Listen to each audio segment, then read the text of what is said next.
In following international news about Uganda, there is a new and deeply alarming report from Amnesty International regarding this recent election. An election you and me both know and believe doesn't fit a description of an election, but rather a military operation. There is something that you need to know about all this. And for months now, Amnesty International investigators have been working quietly, undercover, back here in Uganda, documenting what exactly took place, the killings, the abductions, the torture, and of course the widespread abduction and the nonsense and the madness that he keeps unfolding every now and then. According to the report, which I'm about to walk you through, the Ugandan security forces, the police, the UPDF, the military, those forces that, carry out these atrocities are accused of deliberately targeting opposition supporters with the, lethal force, arbitrary arrests, enforced disappearances, and the acts of torture. The abuses Amnesty International mentions occurred before the vote, during the election itself, as well as even after the fake results were declared. And what is very important about all this is the fact that Amnesty International isn't just, reporting or documenting. They are as well demanding from the Museveni regime an immediate and independent investigations into these acts of terror, calling for accountability for the killings, those abducted, those that are missing, and a lot more, as I'm going to take you through. Of course, this is the JB Monk Talk Show, and if you are new here, smash that subscribe button as well as turn on the notification alert so that you don't miss out next time. Then also share this message with your friends, because it's a few who are going to be able to read it through, and I'm going to take you through each and everything. Actually, let's just get started.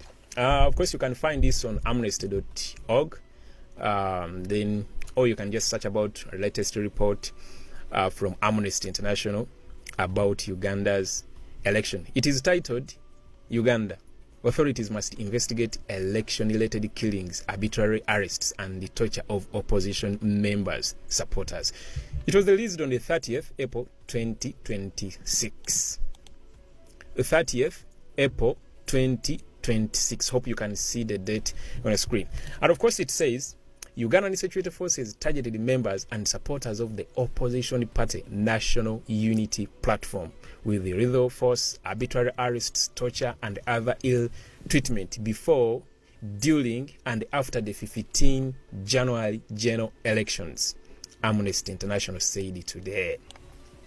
The organization received multiple reports indicating that between the 15 and the 18 January, the Ugandan People's Defense Forces and the Uganda Police Force likely killed at least 16 people across the country using unlawful force.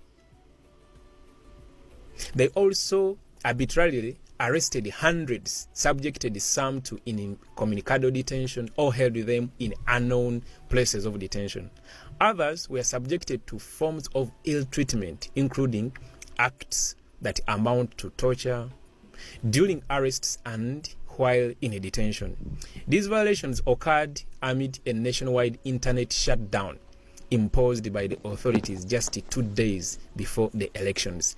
Now, of course, according to this sentence alone, Amnesty International says UPDF and the police, they killed at least 16 people. Of course, when they say at least, it means more than 16, though this figure is much more than 16. Mohoz, the chief of defense forces, acknowledged 22.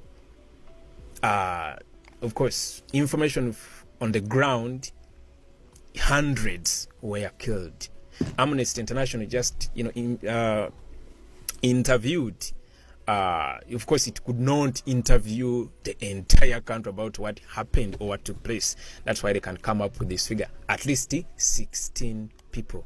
But of course, you and me both know this is less. Anyway, it continues to say, 3 months since security forces meted out untold brutality on the public, no one has been held accountable, said Tigray Chaguta, Amnesty International's regional director for East and Southern Africa. Ugandan authorities must ensure that all allegations of human rights violations by the security forces are thoroughly, promptly, impartially, and effectively investigated, and that the officers responsible are held accountable.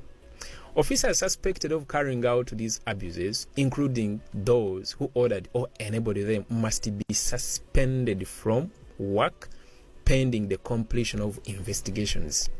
You heard that very well. It says officers suspected of carrying out these abuses, including those who ordered or enabled them, must be suspended from work pending the completion of investigations. Actually, what Amnesty International is implying, they should suspend Muhoozi Kainerugaba, because he's the one who ordered. For example, he ordered the raid the military carried out at His Excellency Bobi Wine's residence in Magere, where they took over the entire house, put the wife at gunpoint, and did all what you saw, because it was captured live by the abusers themselves, and they actually even went ahead and posted on social media. So, an audio from the First Lady the following day, that was on the 17th. So,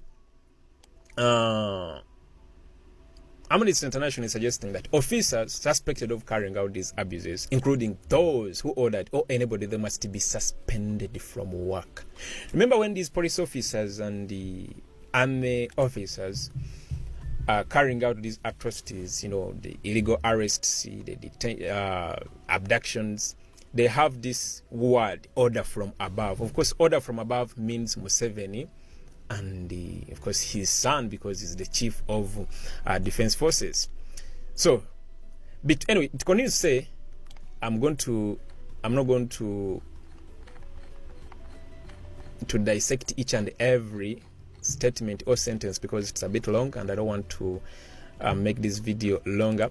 It continues to say, between 5 January and 21 March, Amnesty International interviewed 33 men and 15 women based in Kampala City, Rubaga, Luwero, Bulenga, Mityana, Mukono, Luchiga, Mbarara, Luka, Wakiso, Lira, and the Toro districts and the Busoga region. Now, of course, they sampled each and every region, because looking at they sampled 33 men and 15 women.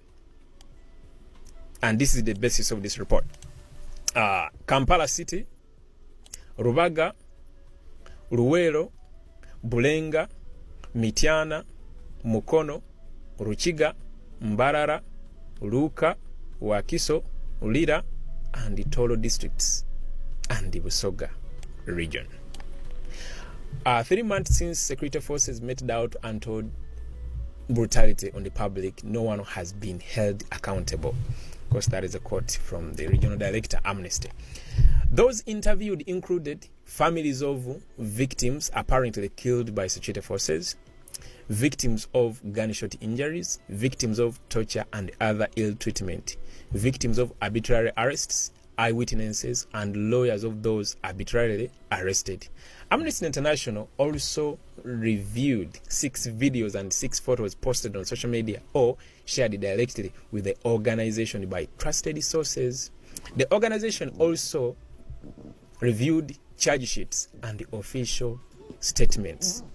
So for those who always try to say all these are manufactured falsehoods and lies, you've heard it from Amnesty International.